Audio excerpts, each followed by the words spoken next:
Demikian yang kita melihat bagaimana kedudukan Nabi Muhammad di dalam Al-Quranul Karim. Kehadirannya dinanti-nanti oleh orang-orang yang hidup di zaman baginda Rasulullah sallallahu alaihi wa ala alihi wasallam, termasuk oleh orang-orang Kristen.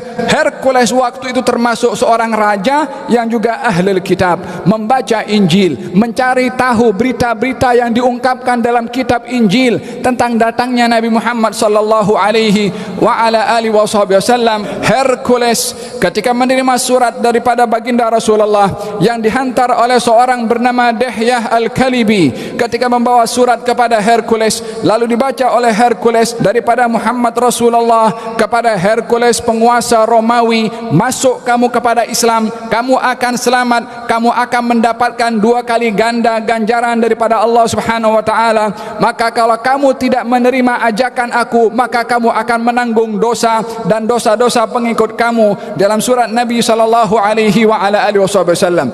Hercules ketika melihat kepada surat itu dipanggil ketika datang satu kafilah yang datang daripada Mekah yang diketuai oleh Abu Sufyan. Maka dijemput oleh Hercules, lalu ditanya oleh Hercules, siapa di antara kamu yang paling dekat nasabnya dengan orang yang mendakwa menjadi nabi daripada kalangan kamu? Maka kata Abu Sufyan, tidak ada orang yang lebih dekat nasabnya dengan nabi kecuali aku, maka akulah yang maju ke hadapan. Ketika disoal oleh Hercules, satu demi satu soalan yang disoal dijawab oleh Abu Sufyan. Kata Hercules mengatakan, kalau jawaban kamu itu betul, maka betullah dia adalah seorang nabi. Maka kata Hercules mengatakan, sesungguhnya aku sedang menanti, aku tahu akan ada nabi akhir zaman, aku tahu dia akan datang, tetapi aku tidak menyangka kalau itu daripada bangsa kamu. Kalau aku tahu dan yakin aku akan sampai kepada dia dengan selamat, maka aku akan pergi kepada dia dan akan beriman kepadanya. Akan tetapi dirinya menyadari bahwasanya tak akan selamat untuk sampai kepadanya karena khawatir akan dibunuh oleh bangsanya sendiri. Ini menunjukkan bagaimana nilai hidayah. Nabi dalam suratnya,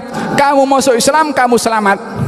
Sementara Hercules mengatakan, kalau aku boleh tahu, aku boleh selamat sampai kepada Muhammad, aku akan sampai dan aku akan beriman kepadanya. Kalau dia baca surah Nabi Muhammad masuk Islam, kamu akan selamat, maka dia akan selamat jumpa dengan Nabi sallallahu alaihi wasallam.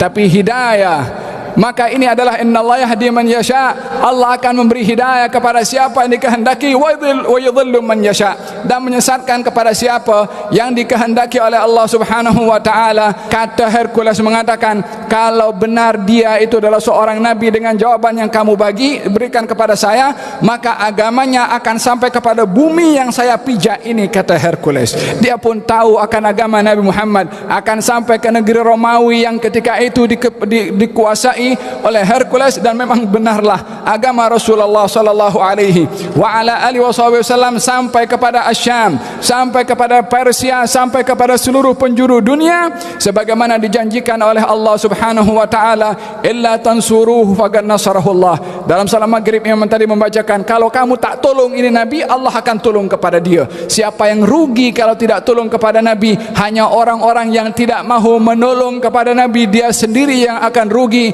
karena nabi sendiri sudah dijamin pertolongannya oleh Allah Subhanahu wa taala.